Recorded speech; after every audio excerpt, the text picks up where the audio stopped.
Jethro the priest of Midian, Moses' father-in-law, heard of all that God had done for Moses and the people of Israel, how the Lord had brought Israel out of Egypt, how Jethro, Moses' father-in-law, had taken Zipporah, Moses' wife, after he had sent her home, along with her 2 sons. The name of one was Gershom, for he said, I have been a sojourner in a foreign land, and the name of the other Eleazar, for he said, The God of my father was my help, and delivered me from the sword of Pharaoh.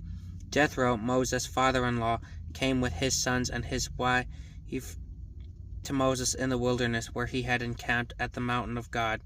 And when he sent word to Moses, I, your father-in-law Jethro, am coming to you with your wife, and her 2 sons with her, Moses went out to meet his father-in-law, and bowed down and kissed him.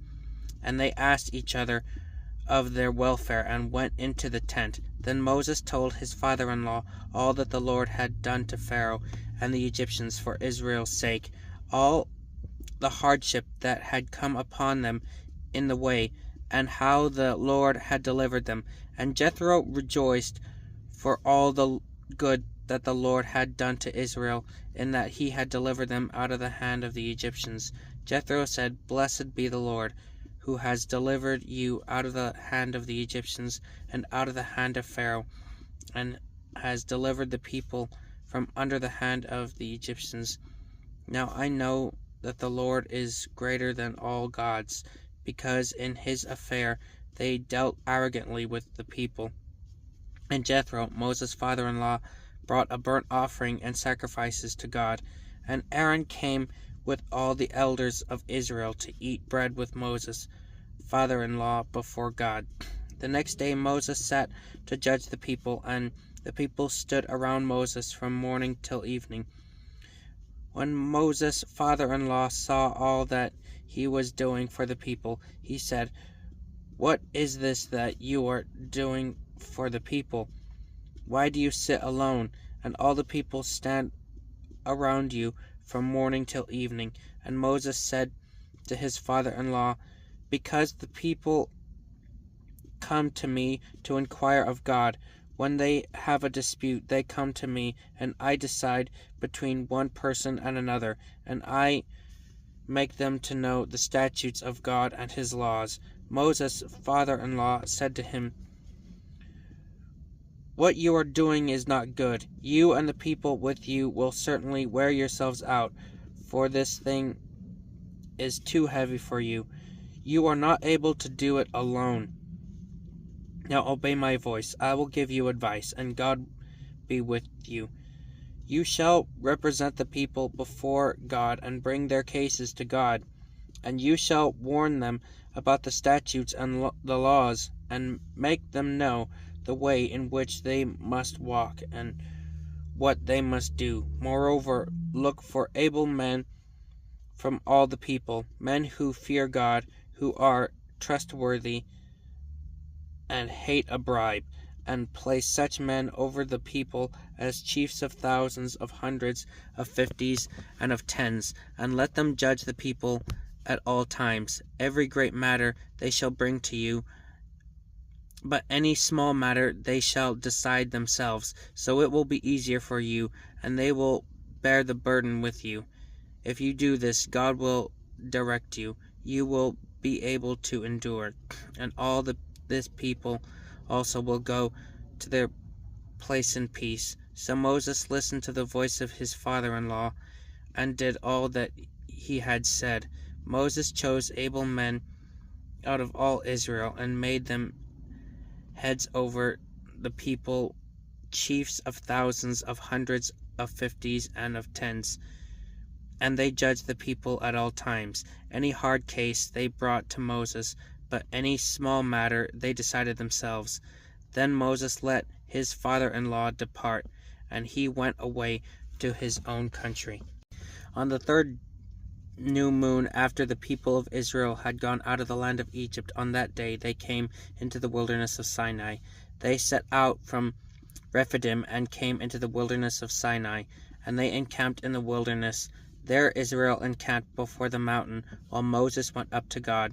The Lord called to him out of the mountain, saying, Thus you shall say to the house of Jacob, and tell the people of Israel, You yourselves have seen what I did to the Egyptians, and how I bore you on eagle's wings, and brought you to myself. Now therefore, if you will indeed obey my voice, and keep my covenant, you shall be my treasured possessions among all peoples, for all the earth is mine, and you shall be to me a kingdom of priests and a holy nation.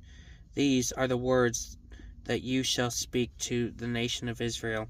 So Moses came and called the elders of the people of Israel, and set before them all these words that the Lord had commanded him. All that the people answered together and said, All that the Lord has spoken we will do. And Moses reported the words of the people to the Lord. And the Lord said to Moses, Behold, I am coming to you in a thick cloud, that the people may hear when I speak with you, and may also believe you forever. When Moses told the words of the people to the Lord said to Moses, Go to the people and consecrate them today and tomorrow, and let them wash their garments and be ready for the third day. For on the third day the Lord will come down on Mount Sinai in the sight of all the people. And you shall set limits for the people all around, saying, Take care not to go into the mountain or touch the edge of it. Whoever touches the mountain shall be put to death. No hand shall touch him, but he shall be stoned or shot. Whether beast or man, he shall not live.